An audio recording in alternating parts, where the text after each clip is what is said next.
വിപ്ര ന്യൂസിലേക്ക് സ്വാഗതം. വാർത്തകൾ വായിക്കുന്നത് ആയന. നോക്കാം ഇന്നത്തെ പ്രധാന വാർത്തകൾ. ഡൽഹി സ്ഫോടനം, യാത്രക്കാർ നേരത്തെ എത്തണമെന്ന് ബംഗളൂരു വിമാനത്താവള അധികൃതർ. അരിയലൂരിന് സമീപം LPG സിലിണ്ടറുകൾ കൊണ്ടുപോയ ട്രക്ക് മറിഞ്ഞ് തീപിടിച്ചു. ജനറേറ്റീവ് AI വിപ്ലവത്തിന്റെ അടുത്ത ഘട്ടമായി കണക്കാക്കപ്പെടുന്ന ആർട്ടിഫിഷ്യൽ ഇന്റലിജൻസ് ഏജന്റുകളെ ഹാക്ക് ചെയ്യാനോ ദുരുപയോഗം ചെയ്യാനോ സാധ്യത. ഡൽഹി ചെങ്കോട്ട സ്ഫോടനവും ജൂബിലി ഹിൽസ് ഉപതെരഞ്ഞെടുപ്പും ഹൈദരാബാദിൽ സുരക്ഷ ശക്തമാക്കി. തിരുവനന്തപുരം വിമാനത്താവളത്തിൽ സുരക്ഷാ ക്രമീകരണങ്ങൾ ശക്തമാക്കി. പാസ്പോർട്ടിനായുള്ള പോലീസ് വെരിഫിക്കേഷൻ 4 ആഴ്ചയ്ക്കുള്ളിൽ പൂർത്തിയാക്കണം അലഹബാദ് ഹൈക്കോടതി. ഓപ്പൺ AI വഴിയുള്ള നേട്ടത്തിൽ സോഫ്റ്റ് ബാങ്ക് ഗ്രൂപ്പ് രണ്ടാം പാദത്തിൽ $16.6 ബില്യൺ ലാഭം രേഖപ്പെടുത്തി.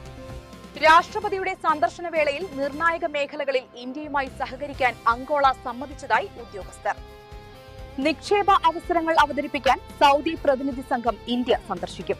ഇന്നത്തെ വാർത്തകൾ അവസാനിക്കുന്നു. നന്ദി, നമസ്കാരം.